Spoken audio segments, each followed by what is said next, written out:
إن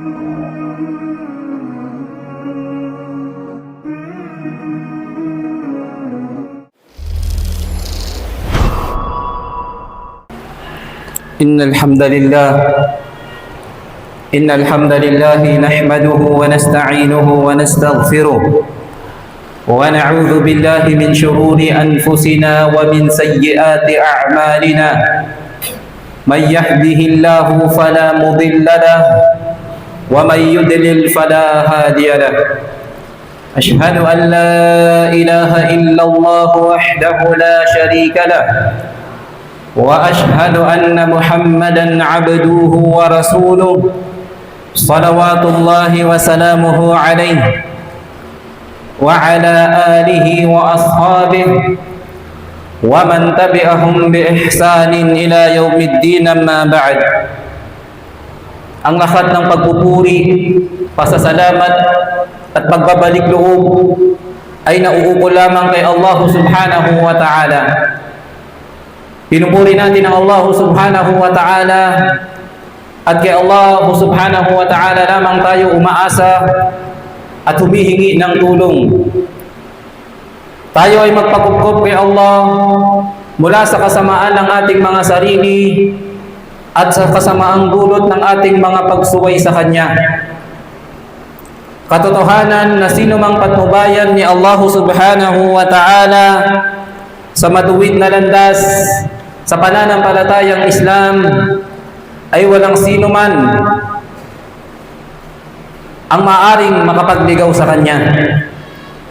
At sino mang hayaan ni Allah subhanahu wa ta'ala sa pagkaligaw, sapagkat ayaw niya ng patnubay, ay walang sino man ang maaring makapaggabay sa Kanya.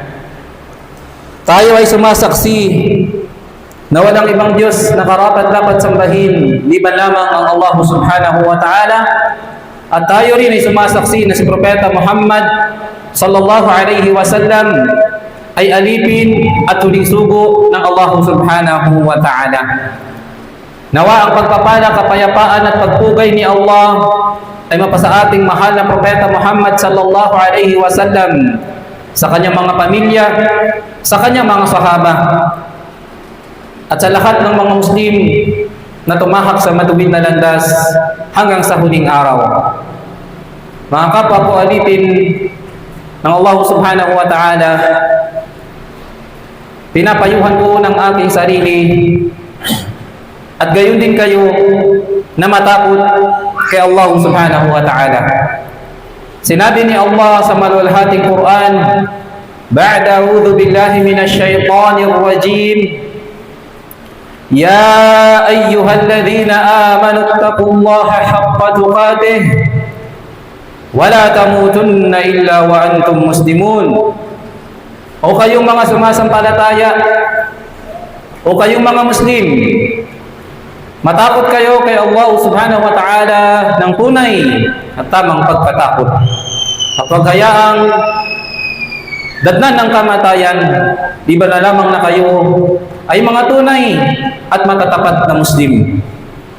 At sinabi pa ni Allah, ya ayyuhan nasu ittaqu rabbakum alladhi khalaqakum min nafsin wahida. O sang katauhan, katakutan ninyo ang inyong Panginoon na si Allah, na siyang lumikha sa inyo mula sa unang tao, ang ating ama na si Adam alayhi salam. Wa khalaqa minha zawjaha, at mula sa tadyang ng ating ama na si Adam ay nilikha ang kanyang asawa, ang ating ina na si Eva alayhi salam.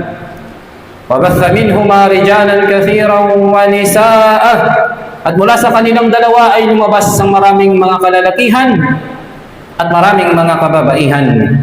Wattaqullaha alladhi tasaaluna bihi wal arham, innallaha kana alaykum raqiba. Katakutan ninyo ang Allah at huwag ninyong putulin ang mabuting pakikipag-ugnayan sa inyong mga kamag-anakan. Katotohanan ng Allah subhanahu wa ta'ala ay lagi nang nakamasid at lagi nang nakababatid sa lahat ng inyong mga ginagawa. Inutusan tayo ng Allah subhanahu wa ta'ala na maging makatarungan at huwag putulin ang mabuting pakikipag-ugnayan sa ating mga kamag-anak kahit pa sila ay hindi Muslim. Subalit mga alipin ng Allah, pakatandaan natin na hindi nangangahulugan na susuwayin natin ang ating sariling pananampalataya o susuwayin natin ang kautusan sa atin ng Allah subhanahu wa ta'ala para lamang masabi ng ating mga kamag-anak, ng ating pamilya na tayo ay mabuting makitungo sa kanila. Hindi yun mga alipin ng Allah. Bagkus, ang pagiging mabuti, pakikitungo ng mabuti sa ating mga kamag-anakan ay dapat ito ay umaalinsunod sa mga batas ng Allah subhanahu wa ta'ala, sa pamamaraan itinuro sa atin ng ating pananampalataya. At sinabi pa ng Allah subhanahu wa ta'ala, Ya ayyuhalladhina amanu ittaqullaha wa qulu qawlan sadida yuslih lakum a'malakum wa yaghfir lakum dhunubakum wa man yuti'illaha wa rasulahu faqad faza fawzan 'azima. O kayong mga mananampalataya, matakot kayo kay Allah at mangusap ng pawang kabutihan, pawang katotohanan. Kapag ginawa natin ito mga alipin ng Allah, ang sabi ng Allah, yuslih lakum a'malakum, ay gagabayan tayo ng Allah upang maituwid ang ating mga gawain. Wa yaghfir lakum dhunubakum, at patatawarin kayo sa inyong mga nagawang mga pagkakasala. Wa may yuti'illaha wa rasulahu faqad faza fawzan 'azima. At katotohanan na sino mang sumunod sa mga kautusan ni Allah at sa pamamaraan ng sugo ni Allah na si Propeta Muhammad sallallahu alaihi wasallam ay magkakamit ng dakilang tagumpay, hindi lang sa mundong ito, higit lalo sa kabilang buhay kapag siya ay ipapasok ng Allah sa kanyang paraiso. Ng kapwa ko alipin ng Allah subhanahu wa ta'ala, purihin at pasalamatan muli ng isang aliping Muslim ang Allah subhanahu wa ta'ala sapagkat siya ay ginabayan ng Allah. Sa kaliwat kanang pagdiriwang ng mga kufar ay muling napatunayan ng mga Muslim na tapat kay Allah subhanahu wa ta'ala ang kanilang katapatan kay Allah. Sa pamamagitan ng hindi nila pakikisaya, pagsuporta sa mga pagdiriwang na natatangi lamang sa mga kufar. Mga alipin ng Allah, katotohanan na ito ay malaking pabor sa atin ng Allah subhanahu wa ta'ala. Gabay ng Allah subhanahu wa ta'ala na iniwas niya tayo sa mga gawain ito na may kinalaman sa shirk o pagtatambal kay Allah subhanahu wa ta'ala. Samot-saring mga pamahiin, mga tradisyon, mga gawain, mga selebrasyon na hindi itinuro ng Allah at hindi ginawa ng sino man sa kanyang mga sugo at propeta. Bagkus gawa-gawa lamang ng mga pagano at ng yaong mga nagtatambal kay Allah subhanahu wa ta'ala. At bilang mga Muslim, mga alipin ng Allah, marapat tayong magpasalamat sapagkat ito ay tanda ng pagmamahal at gabay sa atin ng Allah subhanahu wa ta'ala. At sa sino mang mga kapatid na dahil sa kanilang kahinaan o dahil sa sila ay sumuway sa Allah subhanahu wa ta'ala, nilabag ang hangganang itinakda sa kanila ng Allah, ay huwag tayong mawala ng pag-asa sa habag at kapatawaran ng Allah subhanahu wa ta'ala.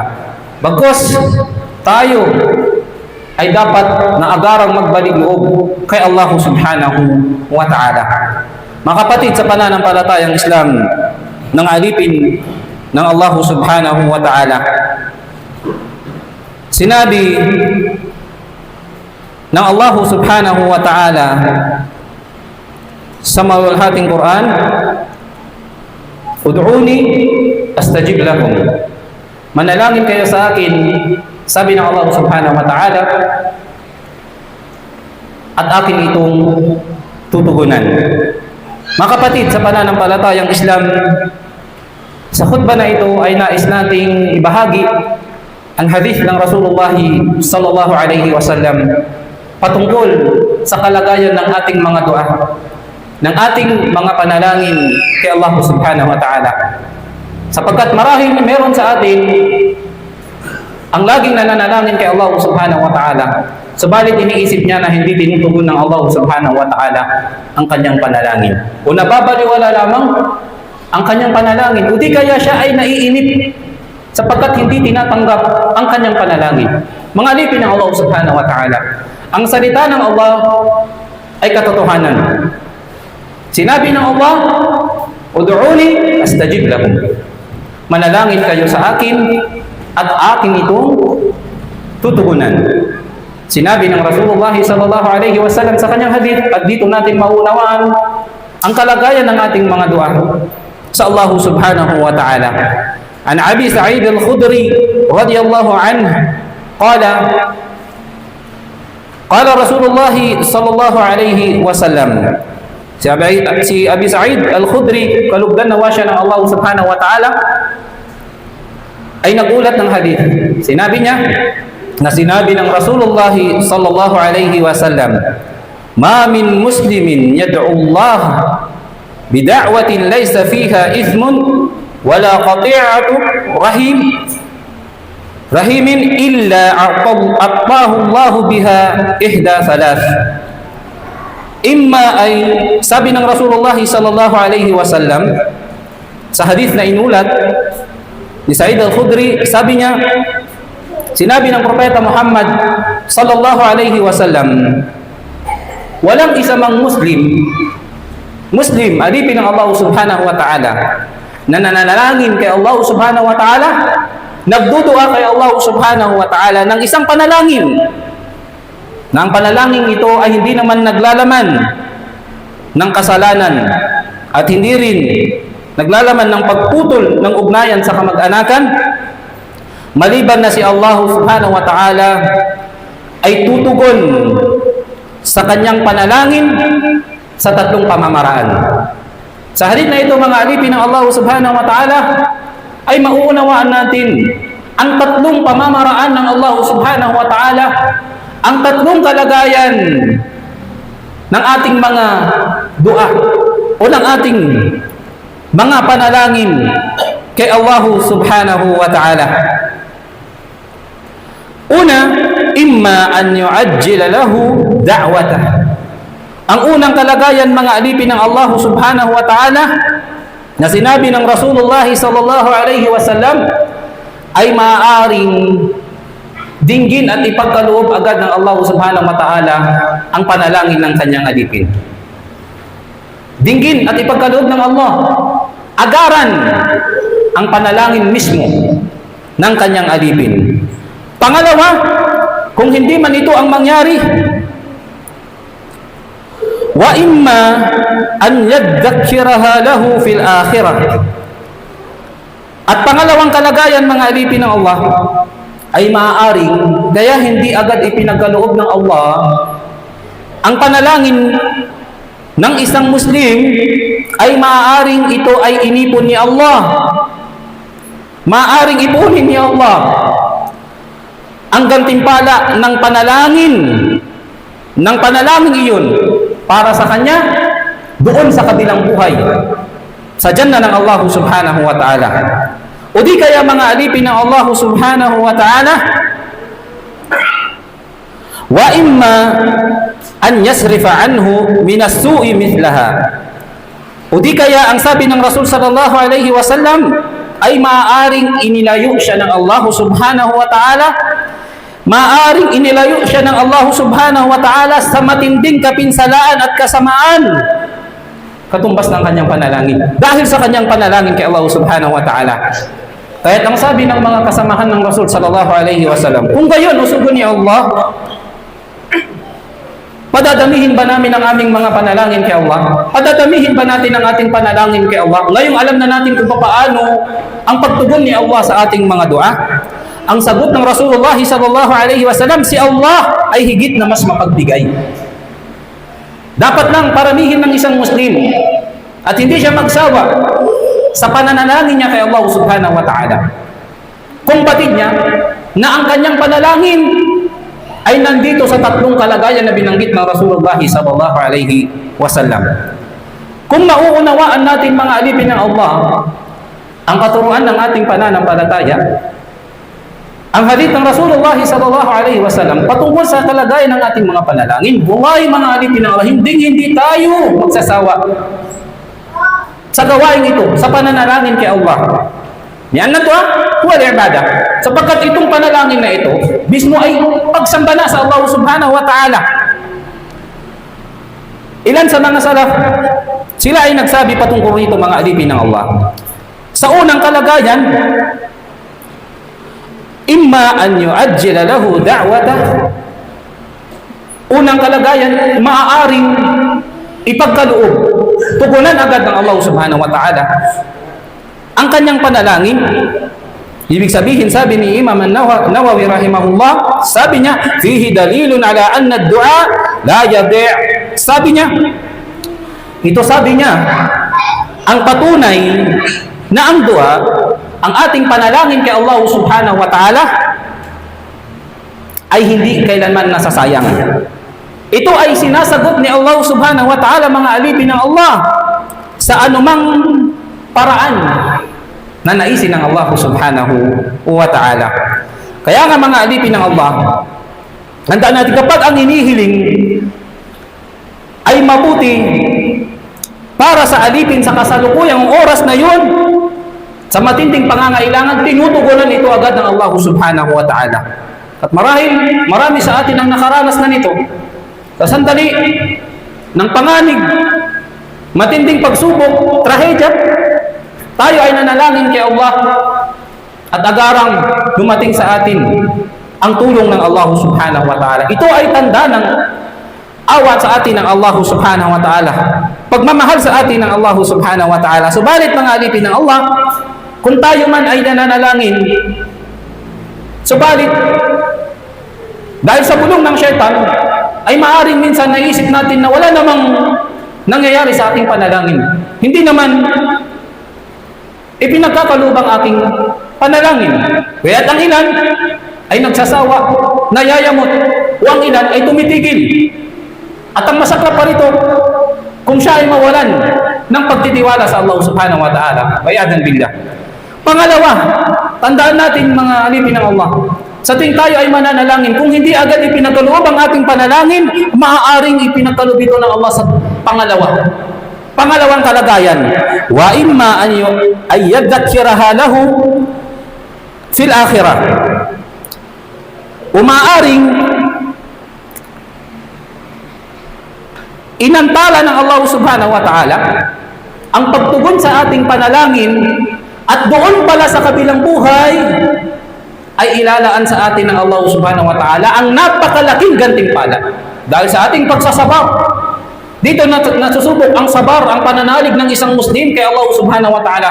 Kung siya ba ay totoong nananalig at nagtitiwala sa Allah, sa sandali ba na siya ay nanalangin at hindi agad tinunugan ang kanyang panalangin, siya na ba ay titigil at mawawalan ng tunay na pagtitiwala, pag-asa sa Allah subhanahu wa ta'ala? Hindi, mga alipin ng Allah. Pakatandaan natin na maaaring yung mga gustong-gusto nating ipanalangin, gustong-gusto nating makuha, sa mga sandali na tayo ay nananalangin, ay hindi pala ipinagkaloob ng Allah subhanahu wa ta'ala, sapagkat iniipon na pala ng Allah ang ating gantimpala dahil sa ating pagtitiis. At yun ay makikita na lamang natin doon sa kabilang buhay kapag tayo ay ipapasok na ng Allah subhanahu wa ta'ala sa kanyang paraiso. Allahu Akbar! Kaya hindi mayayamot, hindi malulungkot ang isang Muslim kung hindi man niya makuha ang kanyang gusto, ang kanyang panalangin. Dahil may higit na nakalaan para sa kanya, inilaan sa kanya ng Allah subhanahu wa ta'ala.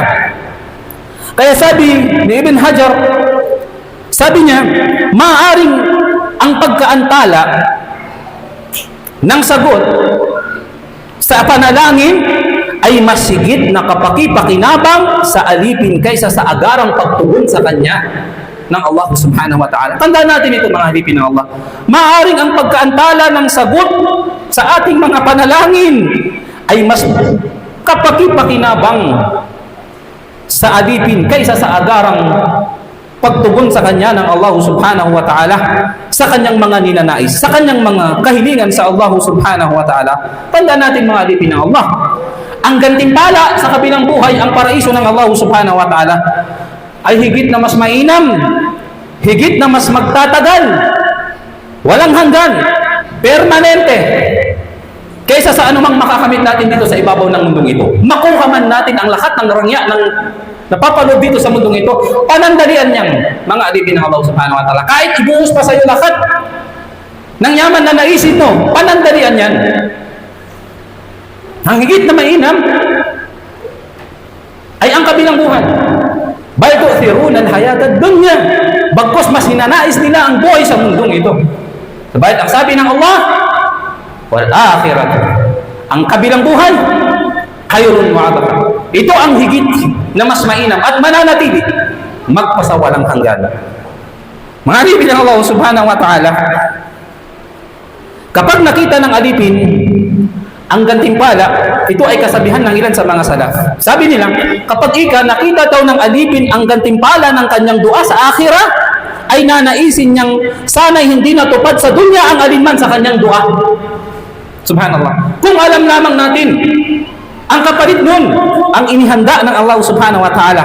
Kapag nakita ng alipin ang gantimpala ng dua sa akhirah, nanaisin niyang sana'y hindi natupad sa dunya ang alinman sa kanyang mga dua. Allahu Akbar. Ganyan kainam ang ating pananampalataya. Ganyan kaganda ang pananampalatayang Islam. Ang turo sa atin ng Rasulullah sallallahu alaihi wasallam. Kaya bakit tayo malulungkot, mga alipin ng Allah? Bakit tayo mayayamot? Bakit tayo magpapaka-depress sa mga bagay na hindi ipinagkaloob sa atin ng Allah? Kung batid natin na ganito pala ang pabor na ibinibigay ng Allah subhanahu wa ta'ala sa bawat Muslim na nananalangin sa Kanya. Barakallahu li wa lakum fil Qur'anil Karim wa nafa'ni wa iyyakum bima fihi min al-ayati wal dhikra al-hakim. Aqulu ma tasma'un wastaghfiruhu innahu huwal ghafurur rahim.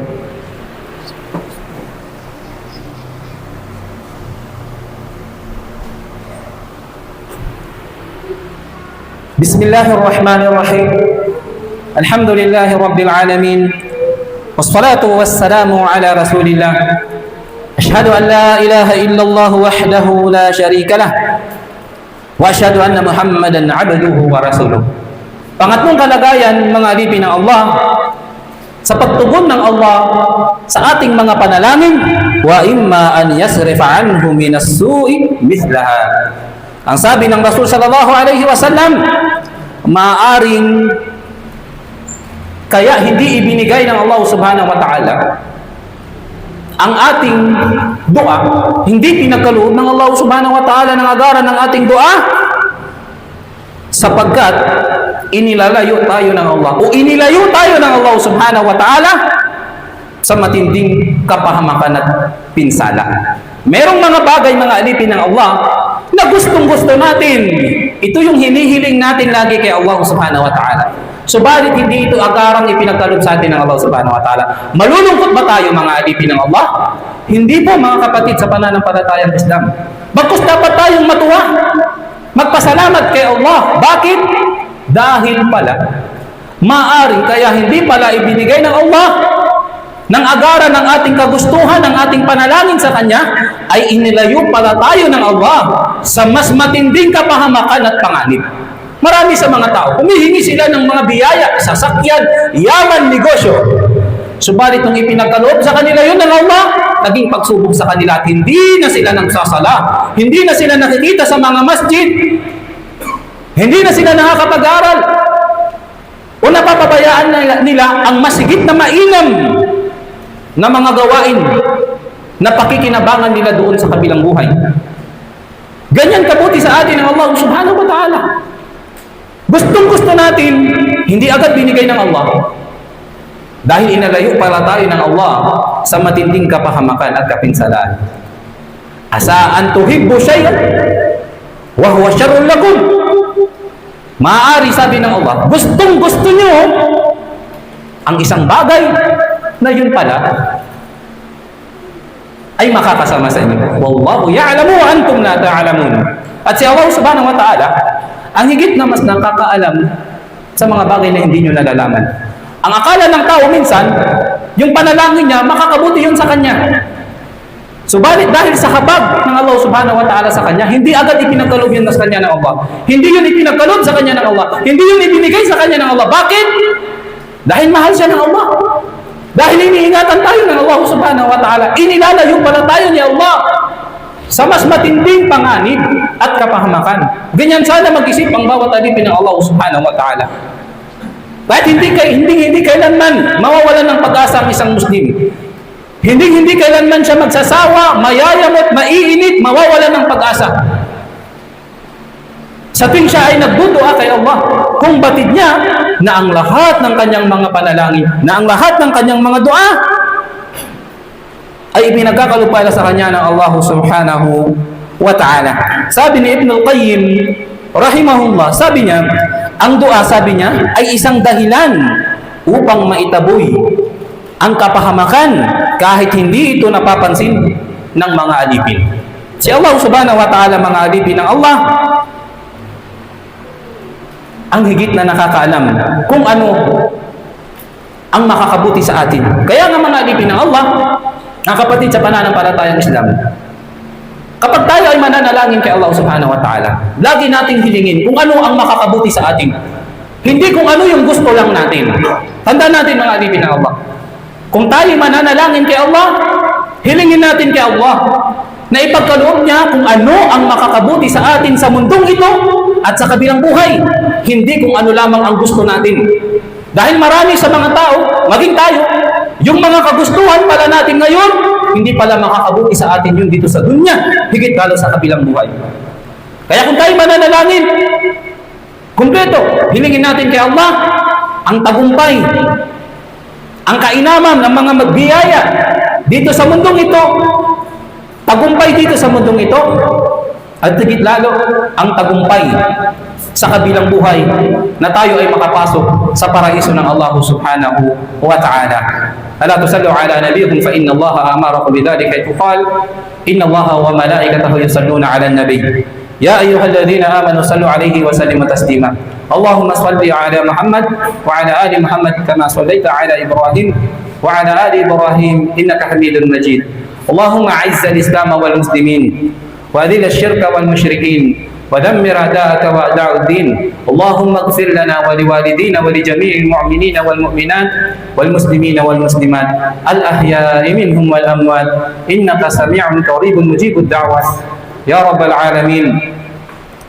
اللهم بلغنا رمضان، اللهم بلغنا رمضان، اللهم بلغنا رمضان. ربنا آتنا في الدنيا حسنة وفي الآخرة حسنة وقنا عذاب النار، وقنا عذاب النار، وقنا عذاب النار، وادخلنا الجنة مع الأبرار يا عزيز يا جبار يا أرحم الراحمين.